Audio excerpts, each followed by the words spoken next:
I knew something was wrong. The moment I heard my own voice calling me from the water, even though my mouth hadn't opened. Down in the Mariana Trench, things don't drift.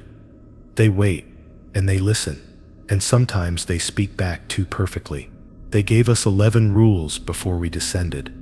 Strange guidelines that sounded more like warnings than procedures, but I learned quickly that each one exists for a reason. I still remember the first time I broke one, how the silence around me changed as if the ocean itself noticed.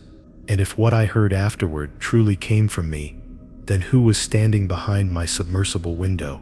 I learned the meaning of Rule 1. Never answer any voice that sounds exactly like your own, long before I understood why it existed, though at the time it felt more like superstition than protocol.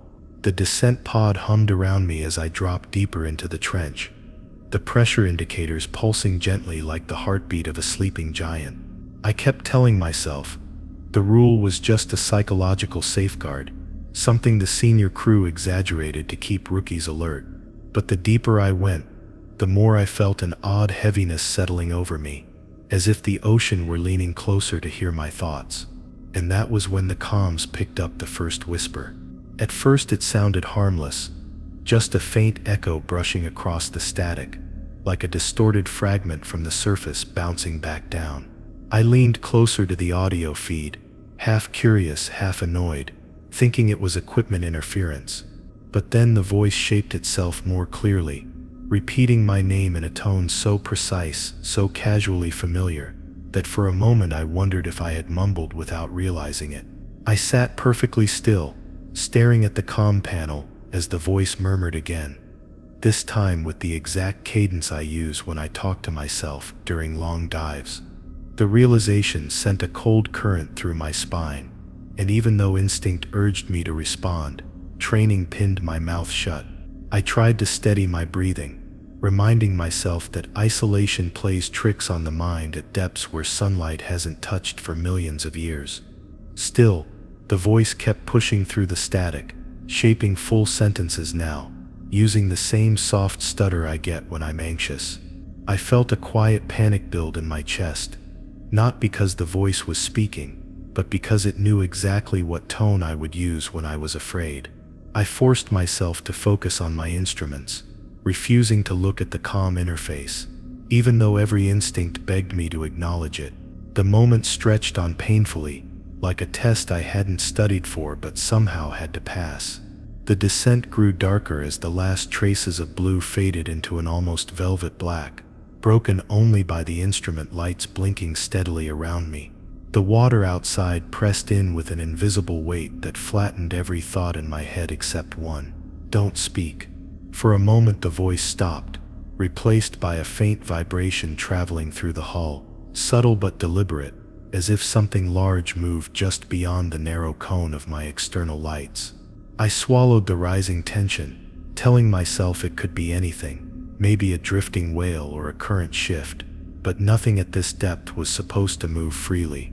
The silence only made the pressure inside my skull heavier. When the voice returned, it wasn't whispering through the comms anymore. It felt like it was speaking from somewhere behind me, even though I was alone inside a sealed pod. I didn't dare turn my head, knowing the darkness outside the viewport was empty, yet somehow watching me. The voice called my name again, not aggressive or frantic, but soft and patient, with a tone that suggested it already knew I was listening. I felt a tremor in my fingertips as I gripped the controls tighter, fighting the urge to break protocol. My throat tightened with the effort of staying silent, because responding felt like the one thing the ocean wanted from me. I inhaled slowly, counting the seconds the way senior divers taught us to handle panic when the deep starts feeling alive. The voice mimicked my breathing, repeating the same pace, the same shallow rise at the end of each inhale. It felt like I was sitting across from myself, watching the reflection of my own anxiety being played back at me. The pressure meter flickered, as if reacting to the shift in my heartbeat, illustrating how small movements inside the pod could ripple outward into the trench.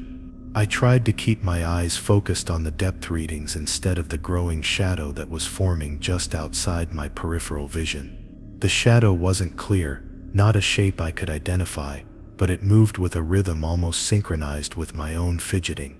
I tightened my grip on the throttle as a wave of nausea washed through me, not from the depth, but from the uncanny sense that whatever floated out there was studying me. My ears throbbed with the hum of the pod, blending with the faint imitation of my own breath bouncing around the cabin. For one desperate second, I wished I could speak, just a single sentence to break the oppressive silence, but instinct and fear worked together to clamp my jaw shut. Something about the waiting darkness felt predatory. The voice shifted again, trying a new tactic. It tried sounding calmer than me, more confident, as if persuading me to let my guard down. I heard it murmur, "You're safe," using the same tone I used earlier that morning, while reassuring myself before boarding the pod. Hearing my own voice say something I hadn't said made my skin crawl in a way the pressure never could. The ocean outside seemed to pulse with each false reassurance, like it was absorbing the words and waiting for my reply. I forced myself to look at the time counter, counting the minutes until I reached the next checkpoint. But the deeper I went, the more the comms began to distort, not with noise but with overlapping layers of my voice speaking in tones I had never used. Some were childish, others tired, others eerily cheerful, as if the ocean was cycling through versions of me to see which one I would accept. I felt a trembling in my knees even though I was sitting down, the fear sinking into my bones like cold water. I kept reminding myself of the rule I'd already nearly broken, replaying it silently in my mind to keep myself grounded. The pressure outside creaked faintly as the pod pushed deeper, though I refused to interpret the sound as anything living. The voice grew frustrated, or maybe impatient, its tone shifting into an imperfect version of anger that didn't quite match human emotion. It tried laughing in my voice, a hollow imitation that made my blood run cold, because it wasn't the sound that scared me, it was the intention behind it. Something out there wanted me to break silence first. It wanted me to acknowledge it, to give it permission to be real. I closed my eyes for a moment, letting the hum of the machinery become my anchor, trying to shut out the emotional baiting echoing inside the pod. Then the voice did something worse. It spoke in my voice, but asked a question I had asked myself in the privacy of my thoughts earlier that day. Not something spoken aloud, not something recorded, something I had only thought. My stomach dropped instantly, a wave of cold rushing through my limbs as if the temperature inside the pod had plummeted. The realization that whatever was outside wasn't just copying me, it was listening, hit harder than any warning briefing ever had. I instinctively pulled my hand away from the comm switch, even though it wasn't close to touching it in the first place. Silence followed, complete and absolute, the kind that only exists in places where life isn't meant to be. Even the machinery's hum seemed quieter, like everything inside the pod was holding its breath. The shadow outside drifted slightly, moving in a slow circle, as if deciding whether I was worth the effort. I stared at it through the curved glass, unable to make out any real shape, only the hint of movement where there shouldn't have been any. My heartbeat became the loudest sound in the cabin, and I feared even that might attract attention. The voice returned one final time, softer than before, too calm to be reassuring, and too intimate to be anything but dangerous. It simply said, "Answer me," in my exact tone, perfectly aligned with my own panic. The lights inside the pod flickered once, not because of a malfunction, but because something pressed gently against the hull from the outside. The sensation was subtle, but unmistakable, an invitation, a tap asking for acknowledgement, a question waiting for a response. I clenched my jaw so tightly, I felt something crack behind my molars, and then, just as the pod crossed into the next depth marker, everything stopped. The shadow, the voice, even the faint pressure shifts. The trench around me was suddenly still, eerily calm, as if whatever had been imitating me had drifted back into the darkness to wait for another opportunity. I didn't dare speak a word, not even to myself, afraid the ocean would hear it and answer in my voice again. My relief lasted only a few seconds before a new, quieter sound emerged through the comms, not a whisper this time, it was breathing. The moment the faint breathing faded from the comms, I steadied myself and tried remembering Rule 2. Never look directly at anything that moves without creating ripples, though I hadn't expected to encounter it this soon. The pod's descent, lights cut a narrow tunnel through the darkness, while the trench stretched endlessly around me like a hollow throat, swallowing light itself. I told myself the worst was behind me, but deep down I knew the trench rarely gives you time to recover between its warnings. As I blinked hard to calm my vision, something drifted past the edge of the viewport, moving smoothly, too smoothly, without the slightest distortion in the water around it. I forced myself not to snap my head toward it, letting my gaze stay centered on the depth gauge, while my peripheral vision strained to interpret the motion. My instructors told us that if something moves down here without ripples, it means one of two things. Either it isn't really there, or it's too close to be creating displacement you can see. Neither option is comforting when you're deeper than most submarines dare to go. I felt the hairs on my arms rise in a way the cold couldn't explain. The same instinctive reaction you get when someone stares at the back of your neck. The pod felt smaller and smaller with each passing second. The shape hovered near the external lights, still gliding with that unnatural steadiness. I tried to focus on my breathing, keeping it slow and controlled, knowing that sudden movements might draw attention. My mind kept drifting back to stories I heard from older biologists, stories I once dismissed as exaggerated tales meant to scare rookies. They spoke about things that imitated movement instead of making it, shadows that learned patterns before taking form. In my periphery, the shape seemed to adjust its speed slightly, almost like it was matching the rhythm of my breaths. I tightened my grip on the stabilizer handles, afraid to even blink too long. My instincts begged me to look, to face it, to confirm whether the shape was real or just another trick of the trench. But breaking the rule could mean uncovering something the human mind wasn't designed to perceive. I kept my gaze fixed ahead, though the pressure behind my eyes pulsed painfully with the effort. The shape drifted closer, slow enough to feel deliberate, as if it sensed my refusal to acknowledge it. For a moment, the pod's temperature seemed to drop again, followed by the faintest vibration crawling across the hull, too subtle to be natural, too intentional to ignore. A cold knot tightened in my stomach as I pictured whatever it was staring directly at me. The descent thrusters activated automatically as I hit the next program checkpoint, their steady hum giving me something to latch onto. The shape paused in my periphery, hovering motionless, but not lifeless. It felt like waiting, testing me, maybe, to see if I would break the rule out of curiosity or fear. I swallowed the tension rising in my throat, reminding myself that predators, especially the intelligent ones, thrive on reaction. Minutes stretched into what felt like hours before the shape drifted backward slightly, its retreat so slow and fluid it might have been floating through air instead of pressurized black water. But even as it moved away, its presence lingered like a weight pressing gently against my chest. A sudden tremor shook the pod, not violent, but unmistakable, like something brushing its underside. I nearly jerked in response, catching myself just before my eyes darted toward the shadowy edges of the viewport. My pulse hammered against my ribs, steady but frantic, each beat echoing into the pod like the ticking of a clock, counting down to something inevitable. The thrusters kept humming, but something about their rhythm felt off, almost mirrored by a distant, muted vibration outside.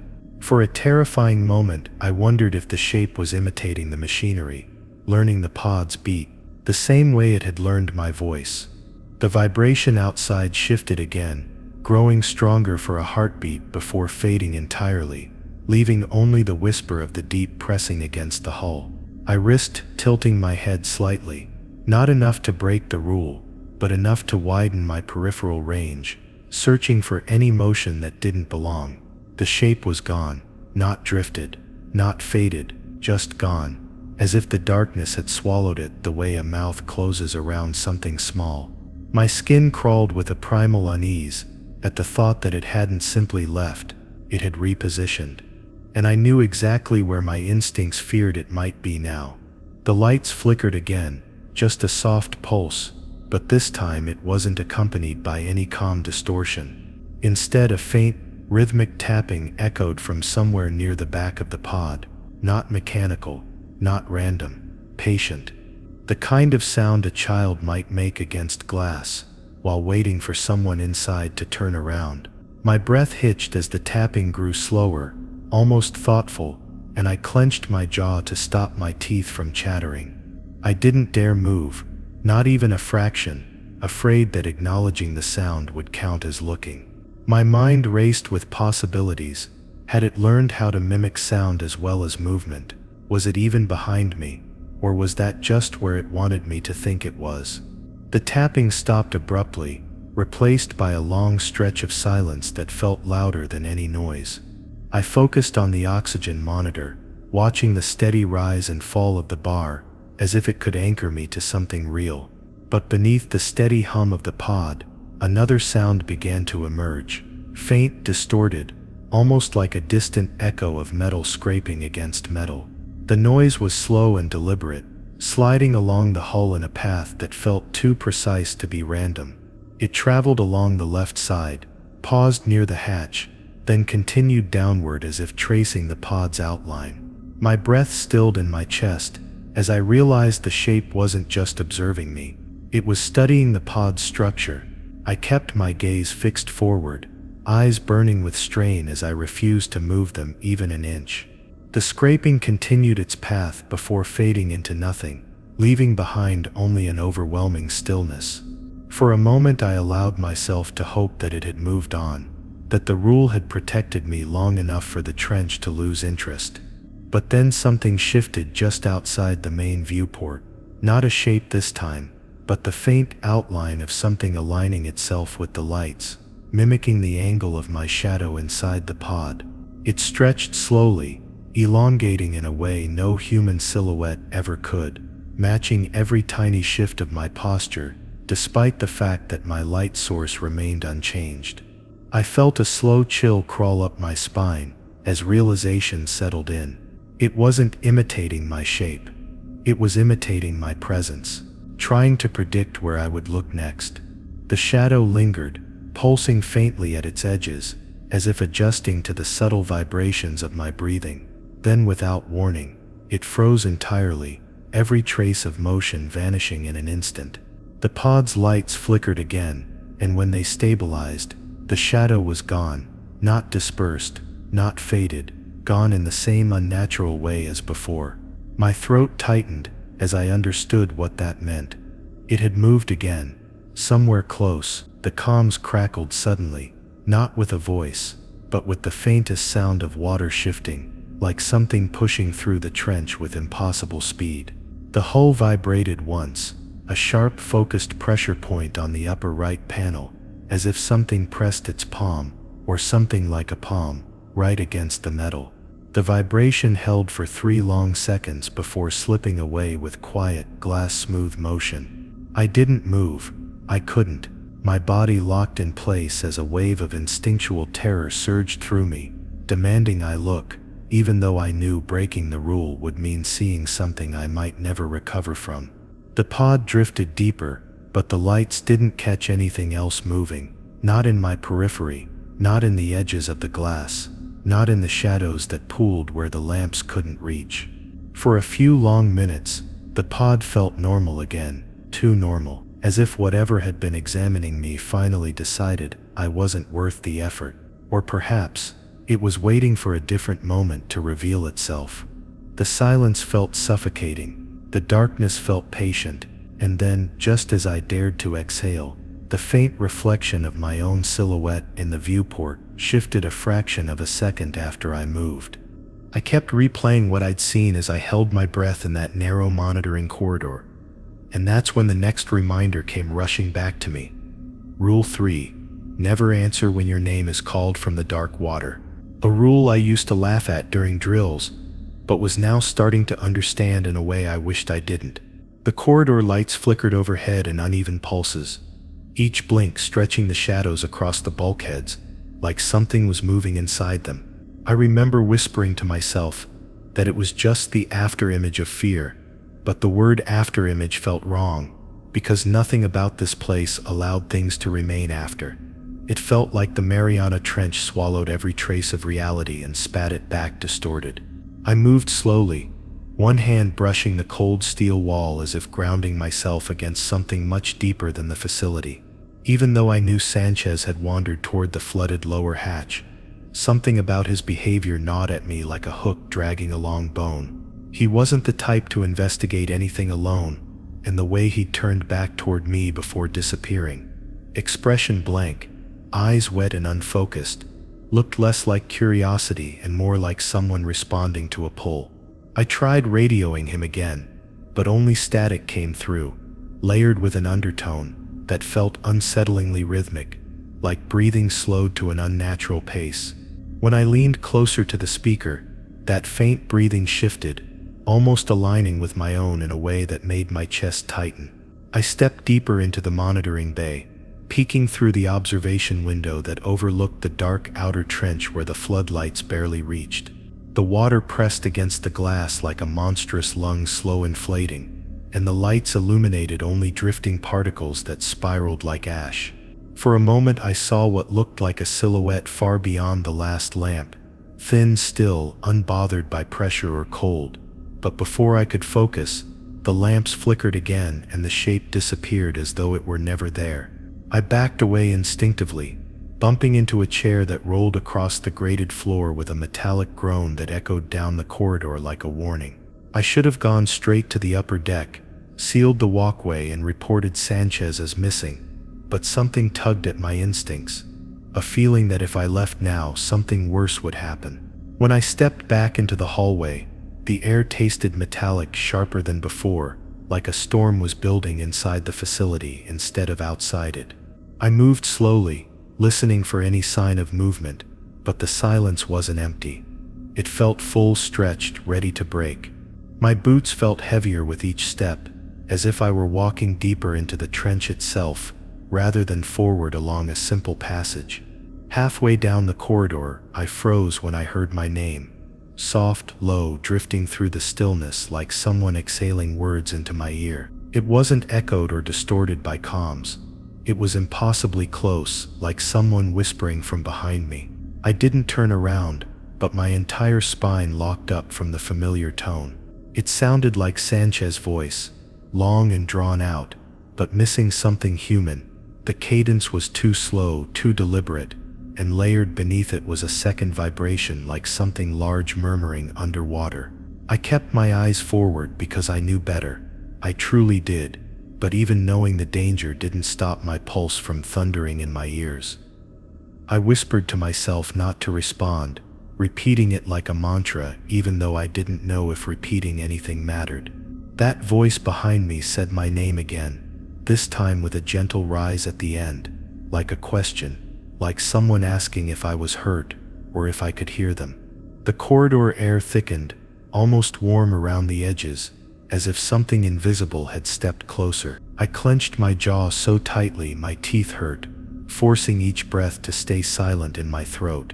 A strange pressure filled the space, not sound, not movement, something like presence, and the hair on my arms lifted even though the temperature hadn't changed. When I didn't respond, the voice shifted tone, growing softer, almost pleading the way Sanchez used to sound when talking about his daughter back home. "Hey, it's me," it murmured, the words drawn out just enough that they felt mismatched, like someone trying to stretch a sentence far longer than the air in their lungs should allow. I shut my eyes for a moment because listening to it felt like letting something coil around my ribs, and yet I couldn't move, couldn't turn, couldn't speak. My name came again, but this time the second voice beneath it, the deeper one, matched perfectly with the first, rising and falling in an eerie harmony. The moment I felt breath on the back of my neck, warm breath that had no business existing 3 miles underwater in a sealed corridor,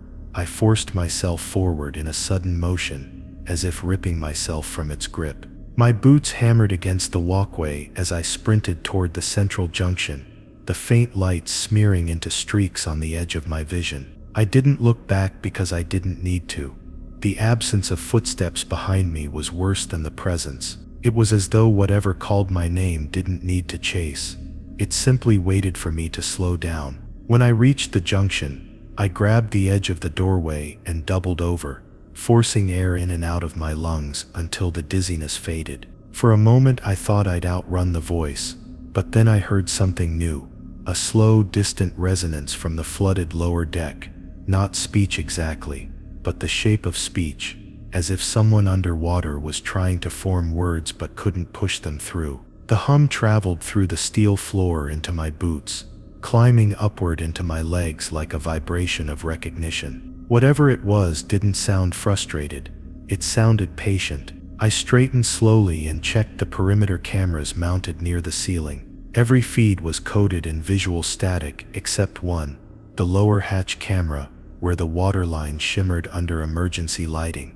And there, just beyond the hatch, half submerged in black water, was Sanchez. His back was turned to the camera, shoulders moving slowly up and down as though breathing deeply. What stopped me wasn't that he was there, it was that he was whispering. The water above him rippled in faint synchrony with his movements, like something beneath the surface echoed each breath. I leaned closer, trying to make out the words, but the audio feed only transmitted the muffled resonance of water shifting. Still, I could tell he was speaking to someone, not to himself, not in panic, but holding a conversation. His head tilted slightly, as if listening to a response that the camera couldn't capture. Then he said my name, not just once, but several times, each softer than the last, as though coaxing something out of view. He didn't look up, didn't move, didn't turn, he just kept whispering. And then the camera glitched,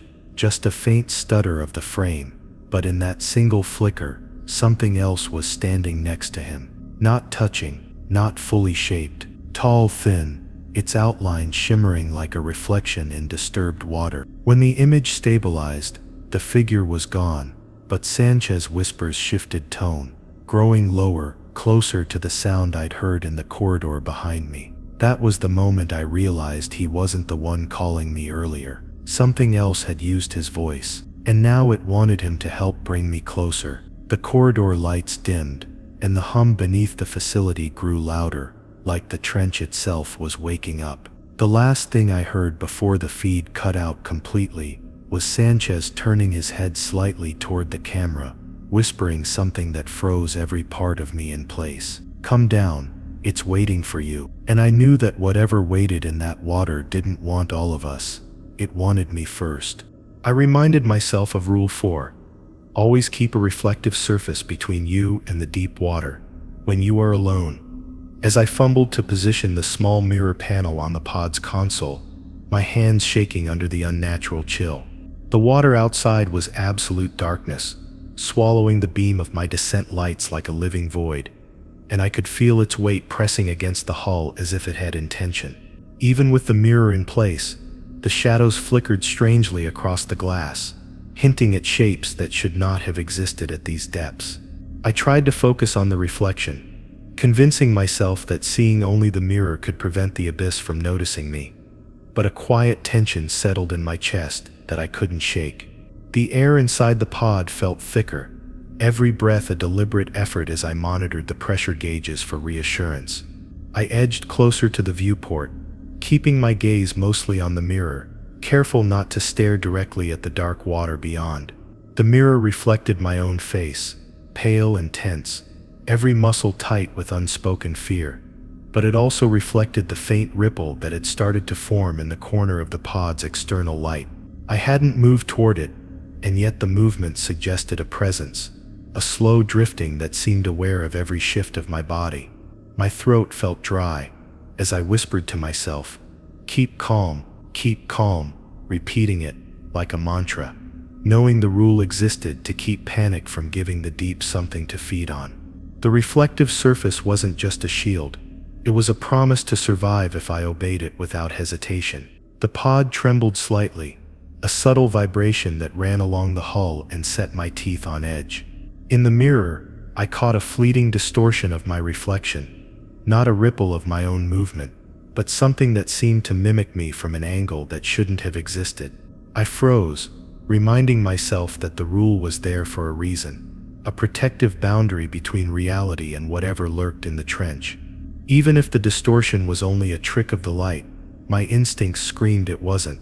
The deeper I went, the more the dark water outside became a void that didn't just absorb light, but seemed to absorb attention, pulling my mind toward the edge and daring me to glance beyond the reflective surface. Hours seemed to stretch as I adjusted the mirror, angling it to reflect the entirety of the pod's interior, ensuring there were no blind spots where the darkness could creep in unnoticed. Every flicker of light outside felt purposeful, timed to the rhythm of my breathing, and every micro-movement of the pod's hull felt like it was being mirrored back at me from the reflection. I told myself it was my imagination, that isolation and pressure were warping my perception, but the gut feeling gnawed relentlessly. Something outside the pod knew I was relying on that mirror, and in a place where pressure could crush steel and silence could suffocate thought, that knowledge was dangerous. I tried to keep my hands steady as I monitored the instruments, while glancing at the mirror in quick, controlled movements. I saw shadows dance across the surface of the water reflected behind me, subtle, too deliberate to be random. The mirror gave me a false sense of control, a barrier that seemed to protect me from the invisible eyes pressing just beyond the lights. Even so, the air inside felt charged, the static electricity of my own panic clinging to my skin like a second layer of darkness. I reminded myself again of the rule, forcing the mantra of survival into my mind, reflective surface between me and the trench.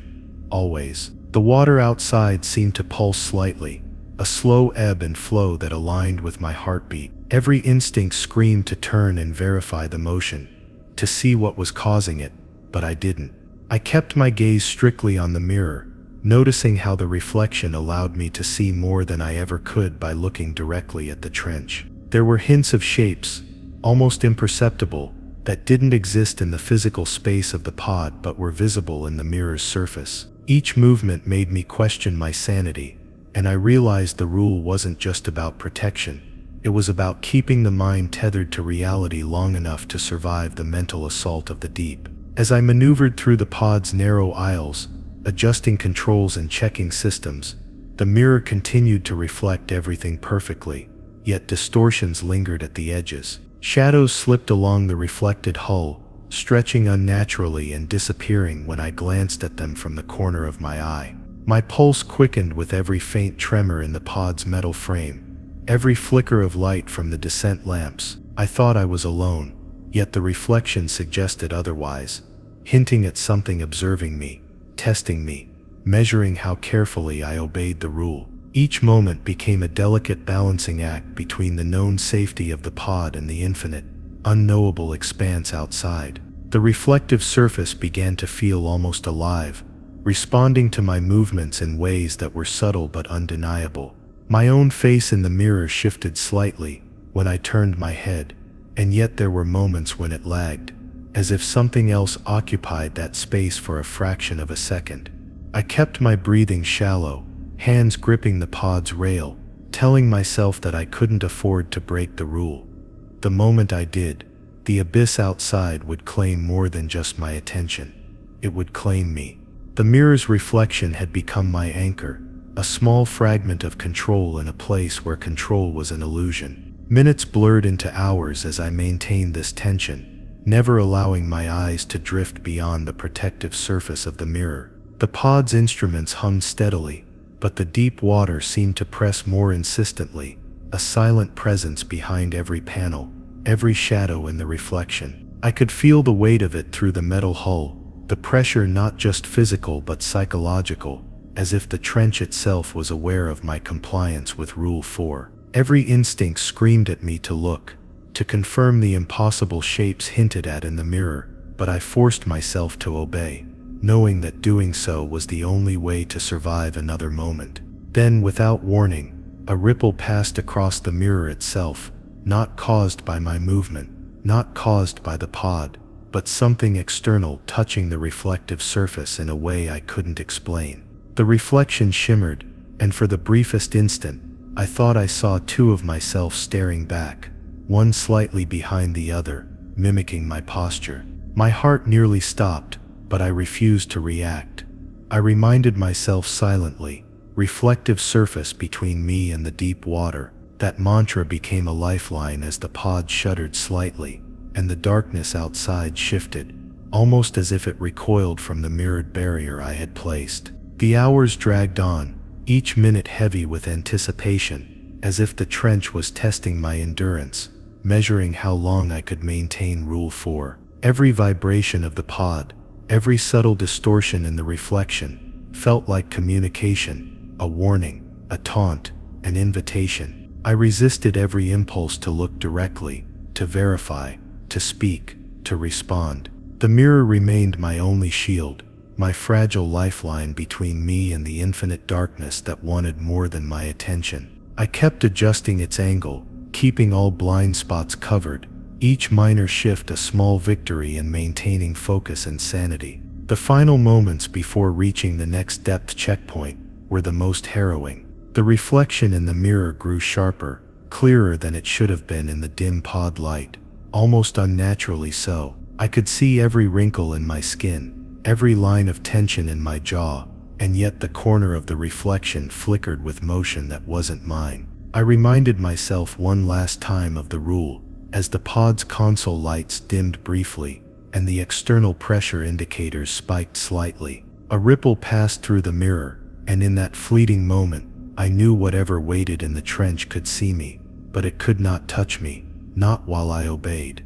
The mirror steadied, the pod continued its slow descent, and the trench remained silent, for now. The mirror steadied for a moment, but the unease in my chest didn't fade as I moved toward the central walkway, reminding myself of Rule 5. If your reflection ever stops moving when you do, leave the area immediately and do not look back. A rule I had hoped would never apply to me. The lights overhead pulsed in faint rhythm with the pressure regulators, casting slow waves of illumination across the metal walls that made every shadow stretch just a little too far. I kept my gaze lowered, checking my suit seals and oxygen levels, trying to focus on routine tasks rather than the strange shimmer that had passed through the mirror only moments earlier. The pod felt smaller with every step, shrinking around me as if the trench outside were trying to squeeze its way in through the seams. I tried to steady my breathing, but the air felt unnervingly thick, tasting faintly metallic, as though it carried traces of something not meant for human lungs. I ran a gloved hand along the rail to keep myself grounded, but even the texture of the metal felt slightly off, almost warm in certain spots, as if heat were radiating subtly through the structure from some distant source. My eyes flicked to the auxiliary screen, where the mirror's feed was still displayed, and for a brief second, I thought I saw a small delay between my own movement and the reflection. My heart tightened, an involuntary squeeze that sent a faint wave of dizziness through my skull. But when I leaned closer, the reflection matched perfectly. I told myself it was fatigue, the slow accumulation of pressure and stress clouding my perception. But the doubt lingered like something clinging just beneath the surface of my thoughts. I forced myself to continue, knowing that hesitation in the trench could open doors best left closed. The walkway curved slightly, leading toward the observation blister, a reinforced dome that looked out into the dark water, and I hesitated just long enough to feel the weight of the abyss waiting outside. No one liked being alone in that section. Not even the veteran researchers who pretended the trench didn't get under their skin, but something compelled me to check it. Maybe it was duty, maybe curiosity, or maybe the unsettling instinct that something had followed me through the reflections. I activated the dome's internal lights before stepping inside, watching the interior brighten gradually as the curved glass walls came into view. The first thing I noticed was my own reflection stretching around the arc of the dome, slightly distorted by the curvature. It was a harmless distortion, one we all joked about, but tonight the sight of it made my chest tighten. I stepped closer, keeping my gaze steady, studying how my reflection elongated along the glass. At first, everything matched perfectly. Every breath, every tilt of my head, every subtle clench of my jaw. But then the faintest flicker caught my attention. It was so slight I almost dismissed it as an illusion. Yet it persisted. When I leaned slightly forward, the reflection followed, but for a fraction too long. There was a delay where it remained perfectly still. My pulse jumped instantly, cold and sharp, as if someone had placed icy fingers against the back of my neck. I froze, staring at my reflection, and the reflection stared back, unblinking, unwavering, unchanged. Only when I jerked backward did it snap into motion again, but that brief stillness had already lodged itself deep inside my mind. I took a step back toward the doorway, breathing shallowly, and tested my theory by lifting one hand slowly. My reflection lifted its hand too, but smoother, too smooth, as though it weren't following my movement, but mimicking the idea of my movement. My skin crawled. The curvature of the dome made it difficult to read subtle distortions, and for a moment I wondered if I was simply imagining things. But then I shifted my stance abruptly, and the reflection stood perfectly still for an entire second before moving at all. That was enough. The rule's warning surged through my mind like an alarm. Leave immediately. I didn't hesitate. I stepped backward out of the dome, keeping my eyes on the glass only long enough to ensure I didn't turn my back on it too soon. Once outside the dome, I forced myself not to glance back, not even for reassurance. The rule had been drilled into us from the start: never look back when the reflection misbehaves. But following it required a discipline that felt superhuman in that moment. My footsteps quickened as I moved down the walkway, the air around me feeling heavier with each step, charged with an eerie pressure. My breathing became shallow again, not from exertion, but from an unshakable certainty that something behind the dome was still watching, still mimicking, still waiting for me to break the rule. I reached a junction and turned sharply, grateful to put distance between myself and that warped reflection that no longer seemed entirely mine. The corridor ahead was dimmer than before, the emergency lights casting a faint glow along the grated floor. I pressed my palm against the wall to steady myself, reminding my body to keep moving despite the tremor running through my limbs. My mind replayed the moment the reflection had frozen, analyzing every detail, every flicker of motion, or lack thereof. And each replay made the event feel less like an illusion and more like a deliberate act. If the deep could mimic our voices, what was stopping it from mimicking our image? The thought sent a cold shiver down my spine, and I quickened my pace again, glancing at the side panels only through peripheral vision to avoid catching another accidental reflection. The walkway led toward a maintenance bay, where repair tools and emergency kits were stored. My plan was to check the backup cameras, hoping they might help confirm whether something abnormal had happened in the dome. I stepped inside, activating the overhead light panel, and the pale glow illuminated the cluttered room with a sterile, almost clinical atmosphere. The space felt safer than the observation dome, enclosed by metal instead of curved glass, with no mirrors or reflective materials, except for a few dull tool surfaces that didn't hold clear images. Even so, my nerves remained on edge, every instinct tuned for the slightest hint of movement behind me. I accessed the maintenance console, tapping through camera feeds, shifting angles, searching for the dome view. When I finally pulled it onto the main screen, I froze. The dome appeared empty at first, calm, quiet, illuminated only by the soft interior lights. But then something shifted, not the environment, not the shadows, but the reflection within the dome. Even from the external camera angle, I could see a faint human shape still standing inside, positioned exactly where I had been moments earlier. My heart pounded as I realized I wasn't there anymore, yet something that looked like me remained in the reflection of the glass. It didn't move, didn't breathe, didn't mirror anything. It simply stood facing the dome wall as though waiting. I stepped back from the console instinctively, every muscle in my body tightening. I knew I was safe, only because I had obeyed the rule, leaving the moment my reflection disobeyed.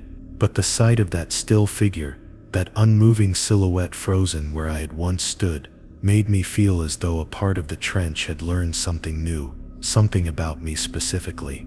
The pod's lights dimmed slightly, and a faint vibration trembled through the floor, reminding me that whatever intelligence lurked in the deep had more than one way to reach inside the safety of the facility. I tried to steady myself by focusing on the present, but the sensation of being watched only grew stronger. I turned away from the console, careful not to look at any reflective surfaces, and began moving toward the upper deck. I needed to report what I saw, not just for protocol but for survival. If the trench was learning how to mimic more than voices, we were all in danger. The walkway stretched ahead, dim and quiet, but something in the air had changed, a subtle shift in pressure that felt almost like a held breath.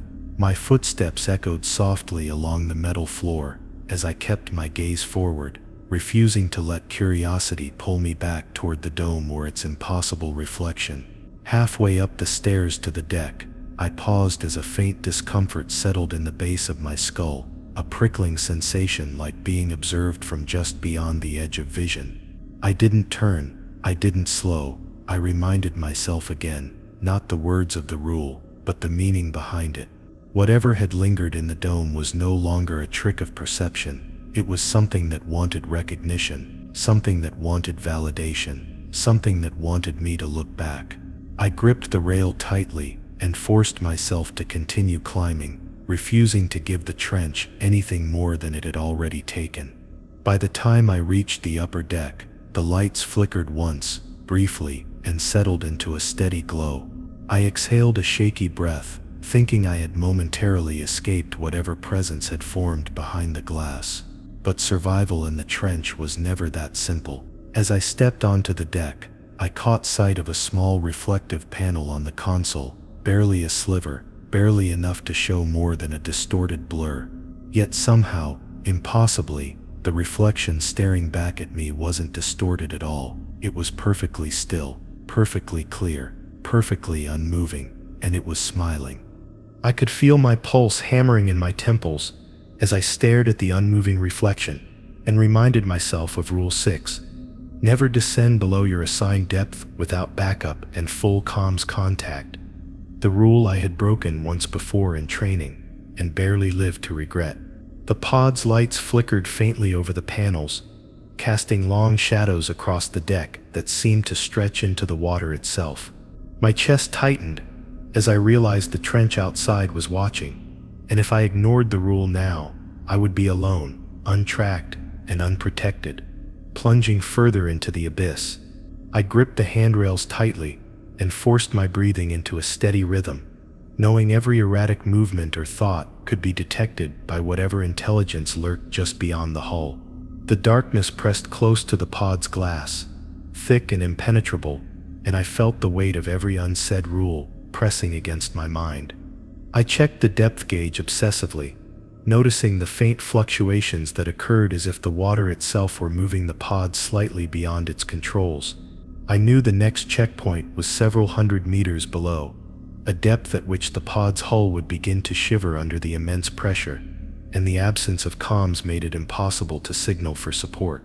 I felt a cold dread settle in my stomach as the reflective surface from before flickered faintly in the corner of my vision, almost like it was warning me not to proceed. Every fiber of my being screamed to obey Rule 6, to wait for backup, but the deep water beyond the viewport called to me, and the curiosity that had driven me this far battled against my survival instincts. I forced my attention to the console, double-checking oxygen levels and pressure systems, while reminding myself that breaking the rule here would be catastrophic. The pod was designed to maintain stability, but the deep trench was unpredictable, and one misstep at this depth could mean being crushed, stranded, or worse. I hesitated for a heartbeat, imagining what might be waiting below, and realized that the deeper I went, the more vulnerable I became. Even the reflection in the mirror seemed to shimmer in protest, a ghostly echo of my hesitation, as if it could sense the potential for disaster. The tension in the pod was nearly unbearable, each breath a reminder that I had no backup, no one to monitor my descent, and no comms to call for aid. The lights outside the viewport dimmed briefly, and the black water seemed to deepen, pulling at the edges of my vision like a living entity.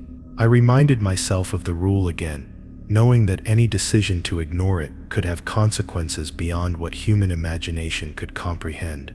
The pod's thrusters hummed under me, steady but slightly irregular, and I felt the pull of the abyss pressing against the hull with an almost sentient patience. Every movement I made was deliberate, every decision measured, but the knowledge that I was alone weighed heavily, making my hands tremble slightly as I adjusted the controls. The reflection from the dome's mirror continued to haunt the corner of my vision, and though it had been left behind physically, its psychological presence lingered. I reached for the depth override switch, my fingers hovering just above it as I considered the implications. Going deeper without full backup was a direct violation of Rule 6, but the curiosity that had always driven my work as a marine biologist screamed at me, promising discoveries beyond comprehension.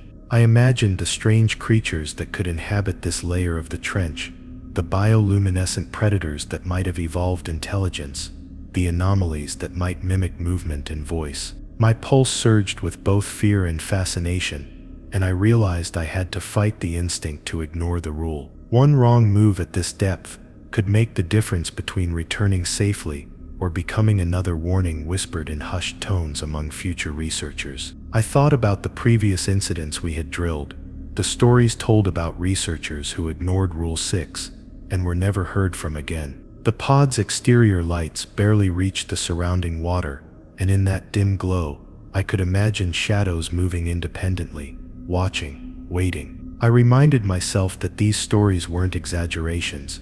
They were survival lessons written in the absence of those who failed. The reflective surface I had relied on before had taught me that observation without acknowledgement could buy time, and Rule 6 reinforced that survival required more than courage.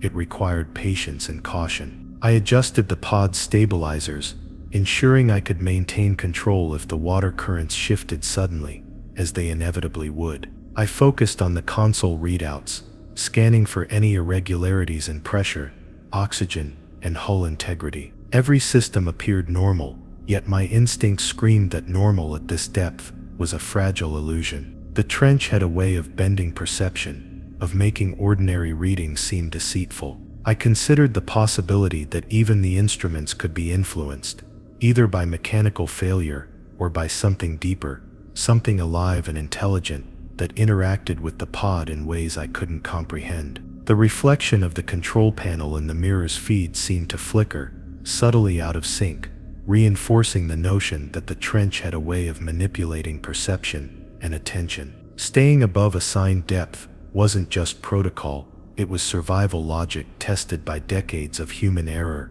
and deep-sea terror. I moved closer to the viewport, glancing at the faint lights of the abyss below. Shadows shifted, not in the usual undulating pattern of water currents, but in deliberate, almost tactical movements, as if something down there was aware of my presence and measuring how far I would dare to descend. My grip tightened on the handrails as I considered pressing forward. The reflective surfaces around me whispered caution, and my internal voice repeated Rule 6 like a mantra, a thread anchoring me to rational decision-making. The pod's systems hummed, the hull groaned under slight shifts in pressure, and every instinct screamed that continuing deeper, without comms or backup, could lead to a nightmare from which there would be no return. The thought of turning back was both relief and dread. Relief because obeying Rule 6 offered safety, dread because whatever lurked below would remain a mystery. My mind raced, imagining every possible outcome of disobedience,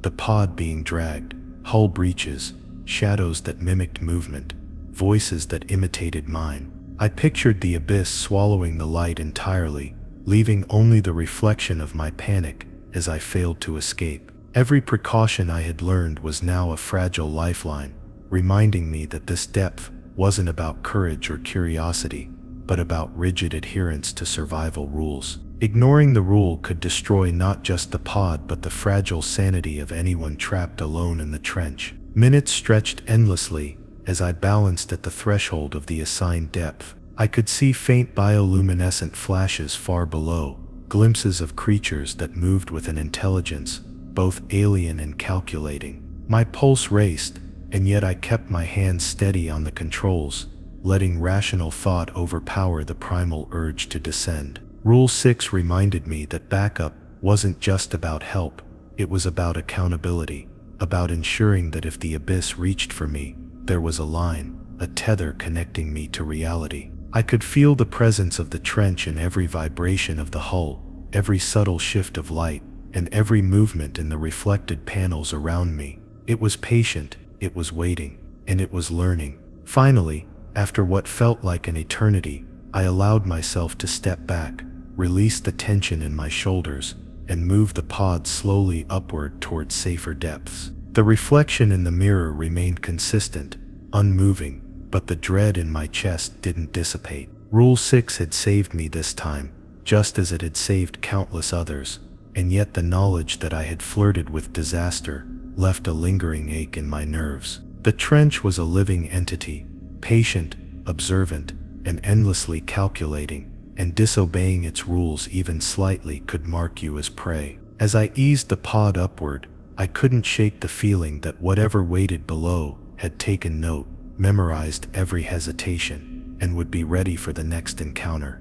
I reminded myself of Rule 7. Never leave the pod's lighting on automatic.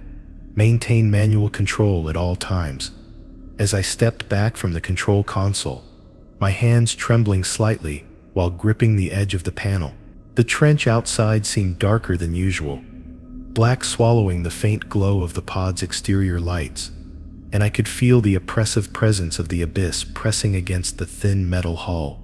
Leaving the lights on automatic had been tempting. It would let me focus on monitoring other systems, but the rule existed for a reason, one I now understood with every nerve in my body. Shadows in the corners of the pod shifted unnaturally, hinting at movement that couldn't exist, and I forced myself to keep every control in my hands rather than let the sensors decide. My reflection in the console panel's glass flickered slightly, a faint reminder that even small neglect could become lethal at this depth. I moved slowly along the pod's interior, adjusting the overhead lights manually, dimming some panels, brightening others, making tiny corrections to the angle and intensity. Even this small act of vigilance brought a false sense of comfort, but the trench seemed to push against it, threatening to undo every precaution. I reminded myself that the abyss could exploit any lapse in attention, any automated system left to run itself, and that even the tiniest error could allow whatever lurked in the shadows to breach the thin barrier between life and something much darker. As I worked, I felt the subtle vibrations of the hull shift beneath me, almost as if the trench were testing whether I truly remembered the rules, whether I was careful enough to survive its patient gaze. The reflective panel I had used as a shield in earlier rules caught my eye, and I glanced quickly to ensure it still offered protection. I had moved it slightly for maintenance work, and even a small adjustment felt risky now. My reflection mirrored me perfectly, but for a brief instant, I thought I saw the slightest hesitation in the shadow behind me, a movement that didn't quite align with my own. I reminded myself that it could be a trick of the light, the curvature of the metal, or exhaustion warping perception. Yet instinct screamed that the trench had ways to manipulate awareness, and obeying Rule 7 wasn't just about illumination. It was about control, about keeping the abyss at bay by never allowing systems to think for me. Hours passed in careful adjustments, my eyes flicking from panel to panel, ensuring that no section of the pod was left in darkness or half shadow. Each manual adjustment reinforced a fragile sense of dominance over the environment, but even as I worked, I could feel the tension building outside, just beyond the reinforced glass of the viewport. Dark shapes moved with deliberate slowness in the distance, patterns that didn't resemble ordinary currents or drifting particulate matter. I couldn't see them clearly, but I could feel their presence, the subtle displacement of water that betrayed intelligence, patience, and awareness. Every flicker of the lights, every reflection in the mirrored surfaces, became a line of defense in an invisible battle where failure meant more than injury. I approached the lower hatch to inspect the pressure gauges, keeping my gaze fixed on the lights I controlled manually. The water outside pressed against the hull, shifting in impossible ways, as though currents existed that defied explanation. I reminded myself again of the rule: knowing that a lapse could allow the trench to exploit an unguarded corner. My reflection caught in the small glass of the hatch, and I realized with a start that even the tiniest reflective surface could reveal my position if I wasn't careful. Every movement was deliberate, each adjustment intentional, a balancing act between survival instincts and the constant oppressive presence of the abyss. While I monitored the instruments, I imagined what could happen if the light switched to automatic, if some ghostly intelligence manipulated the sensors to dim or brighten the pod at its whim. It didn't take imagination to picture the consequences: shadows extending, reflections frozen, the line between safety and exposure disappearing in the blink of an unobserved sensor. I held my breath at each subtle vibration, aware that I had no backup at this depth, no one to correct mistakes, and no means to call for help. The trench was patient, and patience in this context meant it would wait for the perfect moment to exploit human error. Rule 7 existed to prevent that, and I clung to it like a lifeline. The reflective panel's faint shimmer caught my attention again as I made small adjustments, and I noticed a subtle distortion at the edges, a faint ripple that hadn't been there before. My heart tightened, and I forced myself to focus on manual control. The trench seemed to react to any moment of inattention, a predator measuring vigilance, patience, and discipline. I moved along the pod's interior methodically, adjusting panels, checking lights, and keeping every surface illuminated exactly as intended. Even a small shadow, a minor flicker, felt like an invitation to the darkness, a test of whether I would maintain the rule or falter under fatigue and fear. Despite my efforts, an unease lingered that manual control couldn't fully erase. The lights revealed more than safety. They revealed the weight of isolation, the infinite pressure, the black void beyond reinforced glass. Dark shapes still moved beyond the beams, slow, deliberate, sentient in a way that was impossible to define. My reflection remained aligned, mimicking my every movement, yet I couldn't shake the feeling that it watched me too, learning, waiting for the moment I allowed the lights to drift back to automatic. I tightened my grip on the nearest panel and forced my thoughts back to the rule. Manual control wasn't just about visibility, it was about survival. Hours became a blur as I maintained vigilant adjustments, my mind focused entirely on the lights, the reflections, the instruments, and the slowly pressing darkness outside. The trench was patient, but I had a fragile advantage: the rules, my own presence, and the discipline to obey them without hesitation. Each flicker of shadow was met with a calculated response, each hint of reflection carefully observed, every part of the pod illuminated intentionally. Even as exhaustion pressed on my mind and body, I reminded myself that the abyss required precision and adherence. Rule 7 had kept me alive this long, and it would continue to do so if I remained vigilant and unyielding. Finally, a faint relief settled as I finished my adjustments, the lights steady, every reflection accounted for, and the manual controls firmly in my hands. I allowed myself a single breath of cautious exhalation, knowing that the trench was still there, patient, waiting, but unable to exploit the meticulous attention I had maintained. Rule 7 had not only guided me, but shielded me from the creeping horrors beyond the viewport, from the invisible intelligence that measured every lapse. The abyss remained dark and distant, but my control over the pod, manual, deliberate, constant, gave me a fragile, temporary sense of safety. I swallowed hard as I glanced toward the viewport, the black expanse of the Mariana Trench stretching endlessly, and reminded myself of Rule 8. Never communicate verbally with anything in the trench, no matter how familiar it seems. A rule that had always felt almost too obvious until now. The darkness beyond the glass seemed to pulse with subtle intent, the faint bioluminescent flickers casting shadows that suggested shapes I couldn't quite identify. Even the faintest sound could betray my presence, or worse, invite something intelligent to interact with me. I forced myself to remain silent, carefully adjusting the internal lighting and checking the pod's hull for pressure variations, while resisting the irrational urge to speak into the void. Every instinct screamed to test the rule, to call out and see if something would respond, but I reminded myself that doing so could be fatal. I took slow steps along the deck, careful to keep my voice from escaping, even as my pulse accelerated. The trench had a way of mimicking patterns and sounds, and I remembered previous warnings about voices being returned in ways that were not human. Even a small cough or breath could be interpreted as communication by whatever lurked outside, a predator that studied and learned from subtle human behaviors. I gripped the rail tightly, reminding myself that silence wasn't just caution, it was a lifeline. The reflective panel from earlier glimmered faintly in the corner of my vision, reminding me that observation, not interaction, was key. My eyes flicked back to the darkness outside, noting how shapes shifted just beyond the edge of perception, and I reminded myself that even familiar forms should be ignored. Hours seemed to stretch as I moved methodically through the pod, monitoring every system and keeping my gaze on the viewport. The absence of communication heightened the tension, making the silence almost tactile, as if it pressed against my chest. I imagined what could happen if I were to speak, even in desperation, to the shadows that seemed to mimic and anticipate every action I took.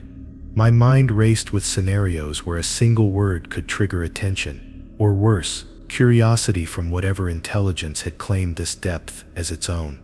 The pod's lights cast rigid patterns across the floor, each shadow a potential threat, and I kept repeating the rules silently, embedding it into every thought: never communicate, never respond, never invite interaction. At one point, I caught the faintest hint of a pattern in the bioluminescent glimmers outside the viewport. It almost resembled a wave, rhythmic and deliberate, like a beckoning gesture. Every fiber of my being wanted to answer, to speak, to test whether this was a form of intelligence that could be reasoned with. But I reminded myself of Rule 8, forcing the thought back into the recesses of my mind. The trench wasn't a place for curiosity, it was a place for disciplined observation, and any verbal acknowledgement could erase the thin line of safety I had maintained so far. I forced myself to breathe slowly, letting my pulse settle while keeping my eyes fixed on the patterns, resisting every urge to engage.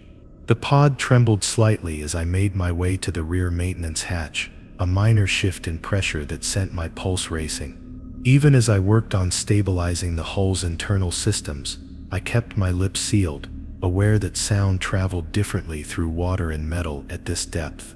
The trench outside seemed impossibly still, yet I could feel it reacting to every movement I made, to every tiny adjustment in the pod. I reminded myself again that Rule 8 was not just about avoiding communication, it was about survival. The abyss beyond the reinforced glass could manipulate perception, mimic, and even lure, and speaking would give it a foothold into my mind and the pod itself. I paused to monitor the communications panel, even though it had been mostly silent since the descent. The display flickered with static, but no voices came through, and I reminded myself that reaching out, even out of curiosity, was exactly what Rule 8 forbade. Any attempt to converse could trigger an unexpected response, an echo that would mimic my voice, or worse, something I couldn't recognize as human. I watched the dark water outside, noting subtle movements that suggested deliberate observation rather than natural currents. My fingers hovered above the console, resisting the instinct to tap out a signal or call into the void, reminding myself that silence was my only protection in this alien, crushing environment. The pod's interior lights revealed every detail of the metal walls, every bolt, every panel, and every shadow created by the curvature of the pod. I moved cautiously, adjusting panels, checking oxygen and pressure readings, all while keeping my voice sealed in my throat. The reflective panel shimmered faintly as I passed, showing my reflection perfectly synchronized with my movements, but I could sense a subtle difference in the peripheral shadows outside. It was as if the trench had learned to wait for a lapse, to measure patience, and to respond only when curiosity overrode discipline. I forced myself to obey the rule, understanding that every word, every even whispered sound, could give the abyss leverage I was not prepared to confront. Time stretched endlessly as I continued, each moment weighted with the knowledge that even the tiniest sound could betray my presence. The dark water outside seemed to stretch infinitely, the the slightest movement hinting at intelligence, anticipation, and unseen calculation. I reminded myself again of Rule 8, letting the mantra settle into every thought, into every muscle in my body. My eyes remained fixed on the reflections, the lights, and the instruments, each flicker of shadow outside, reinforcing the necessity of silence. I knew that if I failed, the consequences would extend beyond mere fear. They could mean a permanent disappearance into a void that observed, mimicked, and learned. Finally, after hours of careful observation and meticulous control of the pod systems, I allowed myself a single mental note of relief. The trench outside had not advanced beyond the distant flickering shadows, but the awareness of its patient intelligence remained. Rule 8 had been my shield, and its enforcement had prevented the abyss from interacting with me directly. Every movement, every decision, and every careful adjustment of the pod systems reinforced the importance of obedience. The reflective panel continued to watch, the lights remained under my manual control, and I maintained the discipline of silence. The trench was still there, waiting, watching, and I had survived another test of adherence. I felt a heavy pressure in my chest as I reminded myself of Rule 9. Never allow your reflection to remain still when you are moving. Especially now that the trench felt closer, almost aware of every breath I took inside the pod. The reflective panel near the console caught a faint shimmer of overhead light, and for a moment I hesitated before facing it, afraid of what I might see. My hands moved slowly along the railing, steady and controlled, and I forced every motion to be deliberate so I could watch for any mismatch. The trench had a disturbing way of bending perception, twisting familiar shapes until they became something else entirely. I knew this rule wasn't superstition, but a warning about what could slip through if vigilance faltered even for a moment. I stepped closer to the reflective panel, watching my silhouette shift with each movement of my shoulders and arms. For a breath, the reflection matched perfectly, but tension crawled up my spine as I imagined the stories I'd heard from other deep-sea teams. Accounts of reflections that lagged behind, or worse, stayed perfectly still no matter how much the observer moved. My boots scraped softly across the metal floor as I shifted my weight, and I kept my eyes trained on the reflection, making sure it followed. Outside the viewport, the black water pressed silently against the glass, as if waiting for an opportunity to test the boundaries of the rules I had been given. The lights dimmed slightly under my manual control, and I adjusted them immediately, refusing to let shadows distort what I needed to observe. The pod felt strangely smaller now, as if the reflective surfaces had multiplied in the dim corners. Every polished screw, every thin strip of metal along the control panels became a potential window for something to mimic me. I moved my hand slowly from left to right, watching the mirrored panel respond perfectly, though I sensed a faint hesitation in the edges of the reflection. The tension inside my chest deepened, and I resisted the urge to look away, knowing that breaking eye contact could allow something to shift unnoticed. The deep silence of the trench pressed against the hull, almost feeling like a breath waiting for mine to falter. I moved along the pod interior, inspecting different surfaces to ensure my reflection kept pace. A small strip of polished metal near the hatch reflected my outline faintly, and I lifted my hand slightly to observe whether the motion carried through evenly. When it did, I moved on, but a creeping sense of unease lingered, a feeling that something outside the pod mirrored me with far more interest than the metal surfaces inside. The lights flickered softly as I adjusted them again, maintaining careful control to avoid shadows forming in the corners. Shadows in the trench weren't empty, they were aware. I approached the viewport slowly, aware that my reflection in the thick glass could behave differently due to distortion. The lights from inside the pod cast a faint glow on the glass, allowing a distant warped silhouette of myself to appear. I lifted my hand, and the silhouette mimicked the motion, though the distortion made it seem sluggish. I leaned closer, trying to determine whether the delay was due to the curvature of the glass, or something far more dangerous. The bioluminescent patterns outside pulsed with quiet rhythm, as if responding to my presence, and I forced myself to break the gaze before the trench had time to interpret the moment as an invitation. My steps carried me to the rear hatch, where a larger reflective screen near the oxygen conduit gave a clearer view of my movements. The moment I raised my hand toward the valve, the reflection followed exactly, matching each angle and shift.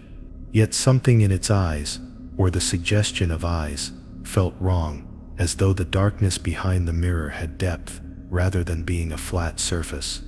I steadied my breathing and kept my motions deliberate, forcing any fear out of my muscles. Panic here could be fatal, especially with this rule. The reflection had to follow every movement without deviation. I turned toward the secondary console and saw faint movement in the corner of my eye that didn't match my step. The reflection was slightly delayed, pausing for what felt like a fraction of a second longer than usual.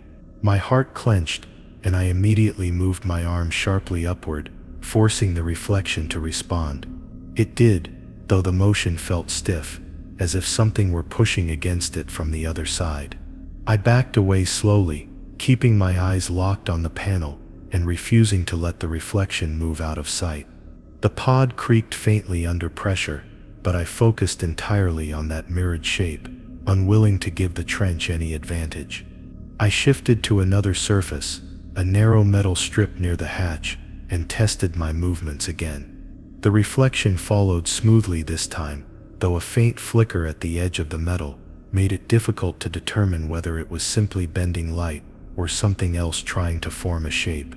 I took another step back, angling myself to see both the strip and the larger reflective panel simultaneously. Maintaining awareness of multiple reflective points was exhausting, but I knew the alternative was far worse. Anything stillness in a moving reflection meant the trench had found a way in, and that was something I couldn't risk. I returned to the main console to check the readings, but even as I worked, I kept my peripheral vision fixed on the reflective surfaces.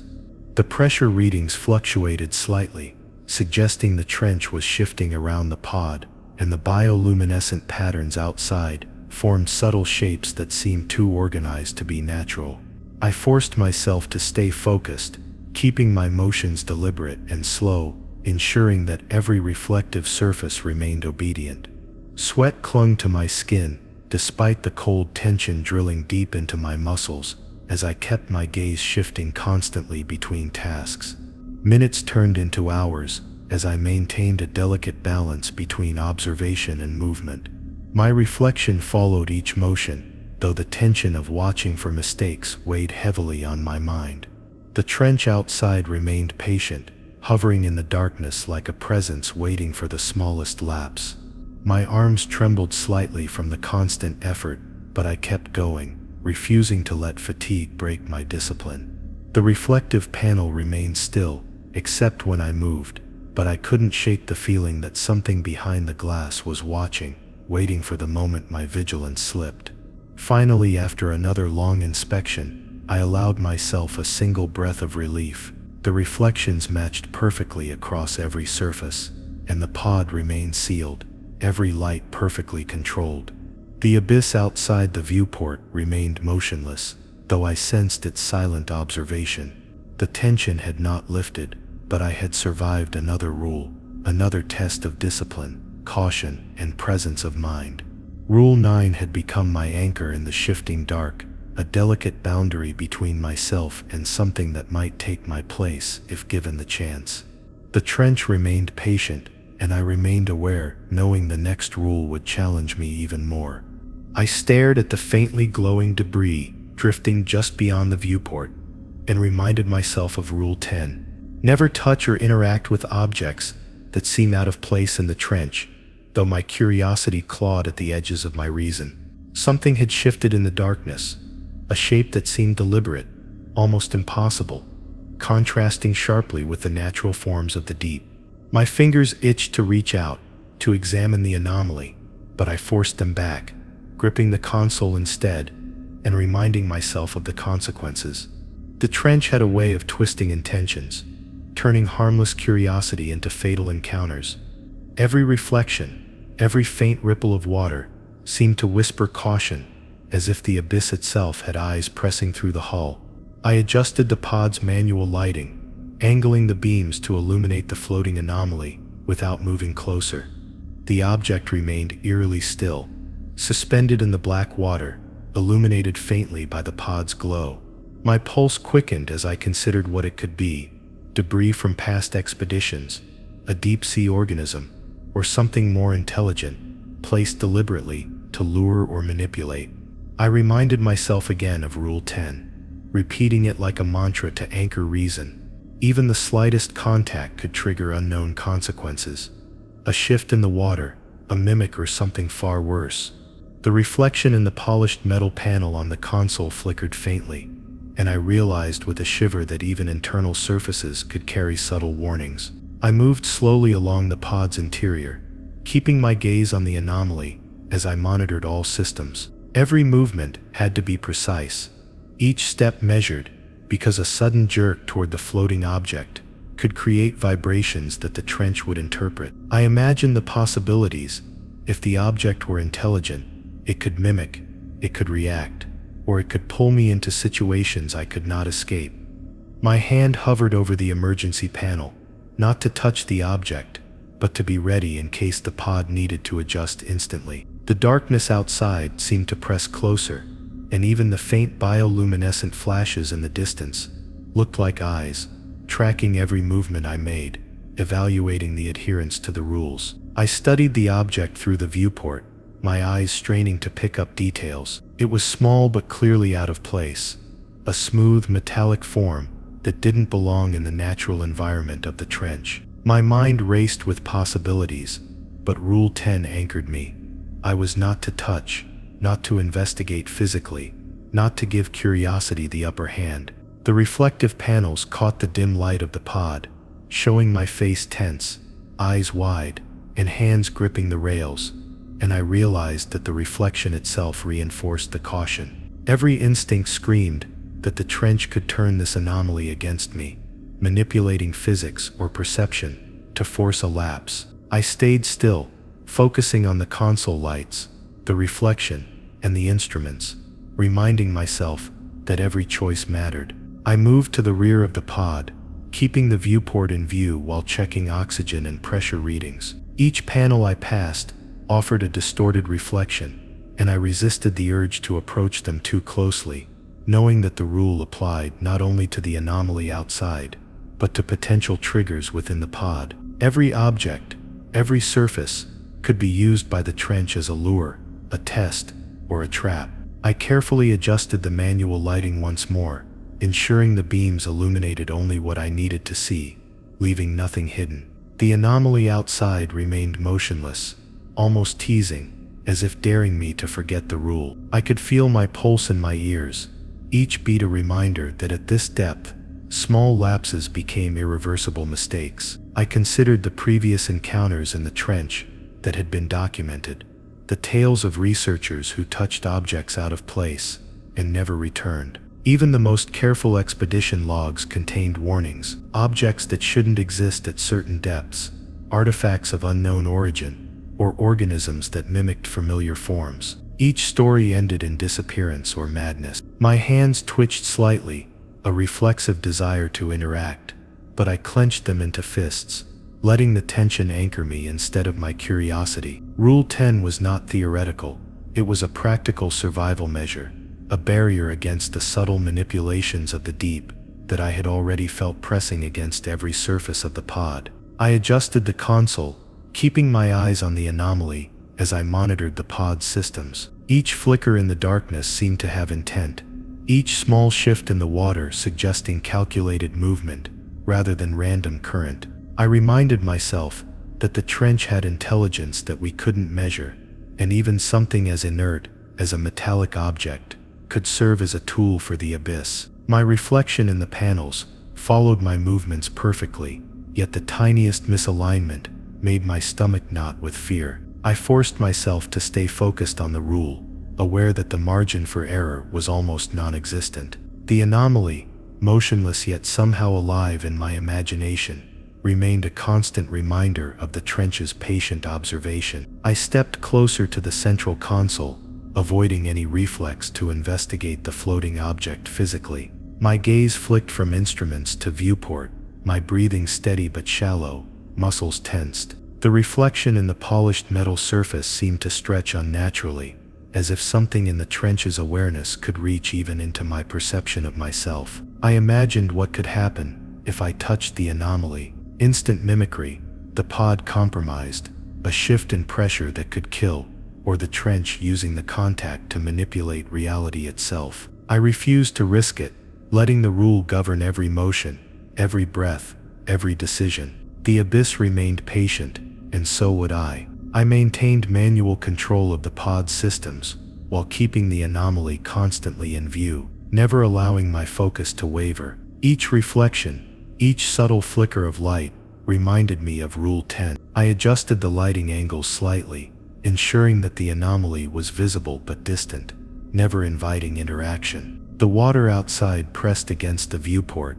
dense and dark, but I kept the pod between me and the potential threat. Every instinct screamed that disobedience could erase the thin line separating survival from disappearance. The reflective panels within the pod shimmered faintly, showing my movements perfectly mirrored, yet I felt the presence of the trench, lingering in every corner, watching and waiting for the slightest slip. Hours passed as I navigated the pod, observing, adjusting, and maintaining meticulous control. The anomaly remained exactly where it had been, motionless yet alive in the suggestion of intent. Rule 10 had kept me anchored in rationality, in survival, in caution, and I repeated it silently, like a prayer to steady my nerves. I could feel the intelligence of the trench, probing for weaknesses, measuring patience, and calculating the perfect moment to act. But I did not falter. My reflection moved exactly as I moved, every panel illuminated, every motion deliberate, and the abyss remained outside, waiting, but unable to reach me, while the rule was obeyed. Finally, I allowed myself a slow exhale, keeping my hands steady on the console. The anomaly had not shifted, the reflective panels remained consistent, and the pod's lights were firmly under my control. Rule 10 had been followed, and in that adherence, I found a fragile measure of safety. The trench remained patient, intelligent, and observant, but my discipline had held the boundary firm. I knew that the final rule, Rule 11, would push me further into the unknown, beyond observation and control, into a confrontation with the deep that no prior caution could fully prepare me for. The abyss remained silent, waiting for what came next. I could feel every nerve in my body tighten as I reminded myself of Rule 11. Never underestimate the intelligence of the trench, or what watches from the shadows. A rule that now felt more critical than all the others combined. The abyss pressed against the reinforced glass, so dark it seemed to swallow the dim bioluminescent glow in a vacuum of patience. Shapes moved just beyond perception, subtle undulations that hinted at intention rather than random current, and I realized with a chill that everything I had seen so far was just a fraction of the trench's awareness. Every reflection, every flicker of light, every control adjustment had been a test, and Rule 11 bound them all together. Ignoring it meant surrendering to an intelligence that didn't need to be seen to act. I moved along the pod's interior slowly, my hands brushing over the railings, while my eyes darted between the viewport and the reflective panels. The darkness outside seemed to ripple like liquid silk, carrying subtle movements that suggested calculation. I imagined what the trench might be thinking, what forms it could take, and how it could manipulate perception, instruments, and even reflections to test my discipline. My pulse hammered against my ribcage as I recalled the previous 10 rules, each one a barrier to survival, each one a preparation for this final confrontation. Rule 11 was the culmination of everything: awareness, patience, and recognition that the abyss was not mindless, and it was watching.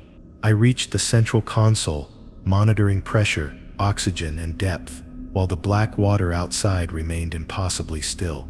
Faint bioluminescent flickers shimmered far beyond the pod, shifting in ways that suggested intelligence rather than randomness. I reminded myself of Rule 11, forcing each thought into careful calculation rather than panic. My hands hovered over the manual lighting controls, adjusting subtly, while my reflection in the panels moved precisely as I moved. Yet a nagging fear told me that mere obedience might not be enough. The trench had been observing, adapting, perhaps even anticipating every move I made. It had patience, the one advantage no human could match. As I leaned closer to the viewport, I noticed a shadow separate from the familiar darkness, a form that didn't resemble any known deep-sea creature.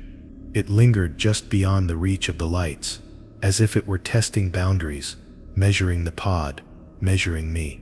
I forced my breathing into shallow, deliberate pulses, repeating Rule 11 internally to steady my mind. My reflection shifted in the glass, but the shadow beyond seemed to distort the mirrored image subtly, an almost imperceptible deviation that set my teeth on edge. Every instinct screamed that the trench's intelligence could manipulate perception, and I had to stay sharp to survive. Any hesitation might give it the leverage to strike. I moved cautiously along the pod interior, adjusting controls, checking systems, keeping my eyes locked on both the anomaly outside and the reflections within. The thought of previous researchers who had failed to respect the trench's intelligence crept into my mind, chilling me further. Some had reported shapes mimicking human form, others described impossible currents or objects moving with awareness. I realized that Rule 11 encompassed everything. Every reflection, every shadow, every anomaly I had encountered had been governed by its unseen hand. To underestimate it now would be catastrophic. Even the smallest lapse of attention could trigger consequences beyond imagination. I glanced at the reflective panels again, noticing faint, irregular ripples in one that didn't correspond to my movements. My stomach tightened as I realized the subtle manipulation could be intentional, a test of vigilance. I focused every fiber of my attention, reminding myself of Rule 11, ensuring that the pod's lights were steady, my movements deliberate, and my awareness absolute. The abyss outside seemed to lean closer, patient and calculating, as if waiting for a single misstep. I could feel the weight of the previous rules pressing on me now, each one a preparation for this ultimate acknowledgement that the trench was not a simple environment, but an intelligent presence that measured patience and obedience. I moved toward the rear hatch, keeping the viewport and all reflective surfaces in view simultaneously. Faint forms flickered in the distance, just beyond the reach of the pod's light, and I felt an inexplicable sense of being measured. Rule 11 demanded more than vigilance. It demanded understanding the consciousness behind the darkness, acknowledging that the trench could anticipate actions and adapt. My pulse raced as I calculated every movement, every shift of weight, every adjustment of the manual lighting, and every glance at the reflective surfaces. I knew that any lapse could invite a response, intelligent and lethal, from the shadows I could not fully perceive. I paused at the main console, my fingers hovering over the manual controls, while my eyes traced the shapes outside. They moved with a purpose that defied natural currents, a pattern that suggested observation, calculation, and perhaps even strategy. I reminded myself that this was why Rule 11 existed, why the previous rules were carefully structured, and why every movement of mine mattered. Obedience alone was not enough. Recognition of the trench's awareness was essential. My reflection in the panels flickered faintly, as if the darkness outside interacted with it, subtly altering my perception of myself, and I realized the intelligence could manipulate more than just the external environment. It could reach into my mind through suggestion, through anticipation. I adjusted the lights carefully, ensuring the pod was evenly illuminated, while maintaining precise control over every panel and reflective surface. Outside, the trench seemed impossibly still, yet I felt the weight of eyes everywhere, assessing, calculating, and waiting. Every shadow, every flicker, every shape carried potential intent. I forced myself to repeat Rule 11 internally, letting it anchor me against the overwhelming sensation of being observed by something beyond comprehension.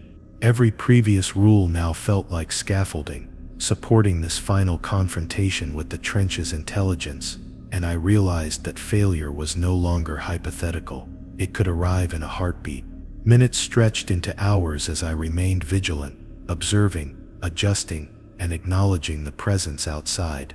The blackness pressed against the glass like a living thing, patient, intelligent, unyielding. I repeated Rule 11 silently to myself, embedding it in every action, every glance, every movement. My reflection mirrored me perfectly, but I couldn't shake the impression that the darkness outside was warping perception subtly, testing boundaries I barely understood. I felt exposed in ways no previous rule had prepared me for, knowing that the trench had patience beyond human comprehension, and that I was a guest in its vast alien domain. Finally, I allowed myself a cautious breath, aware that the shadow outside remained at a distance, but present, observing every motion. Rule 11 had guided me through the culmination of the previous 10 rules, connecting awareness, vigilance, and recognition of the trench's intelligence. The abyss remained patient, infinite, and impossible to fully measure, yet I had survived this far by adhering to every instruction, every precaution. Still, the feeling persisted that the trench was learning, adapting, waiting for the moment when rules alone might not be enough. My reflection shifted in the panel one final time, and I realized that beyond it, in the black water, the true test of survival had only just begun. If you enjoyed this story, like, share, and subscribe for more.